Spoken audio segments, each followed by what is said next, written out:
പോലീസിനായി സർക്കാർ വാടകയ്ക്കെടുത്ത ഹെലികോപ്റ്റർ നിലനിർത്തണമെന്ന് സംസ്ഥാന പോലീസ് മേധാവി റവാഡ ചന്ദ്രശേഖർ സംസ്ഥാന സർക്കാരിന് ഡിജിപി കത്ത് നൽകി. നേരത്തെ പ്രതിപക്ഷത്തിരുന്നപ്പോൾ ഹെലികോപ്റ്റർ വാടകയ്ക്കെടുത്തതിനെ എതിർത്തിരുന്ന യുഡിഎഫ് ഇക്കാര്യത്തിൽ എന്ത് നിലപാടെടുക്കും എന്നുള്ളത് നിർണായകമാണ്.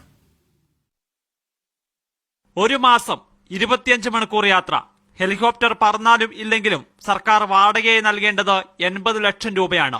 3 വർഷത്തേക്ക് ചിപ്സൺ ഏവിയേഷനുമായി ഉണ്ടാക്കിയ കരാർ ഓഗസ്റ്റിൽ അവസാനിക്കാനിരിക്കുകയാണ്. ഇത് നീട്ടണമെന്നാവശ്യപ്പെട്ട് സംസ്ഥാന പോലീസ് മേധാവി റവാഡ ചന്ദ്രശേഖർ സർക്കാരിനെ സമീപിച്ചത്. ഹെലികോപ്റ്റർ അനിവാര്യമാകുന്നതിന്റെ സാഹചര്യവും ഡിജിപി സർക്കാരിനെ അറിയിച്ചിട്ടുണ്ട്. മാവോയിസ്റ്റ് നിരീക്ഷണത്തിന് കേന്ദ്ര സർക്കാർ അനുവദിച്ചിരുന്ന തുകയിൽ നിന്നാണ് മാസം തോറും ഹെലികോപ്റ്ററിന് വാടക നൽകിയിരുന്നത്.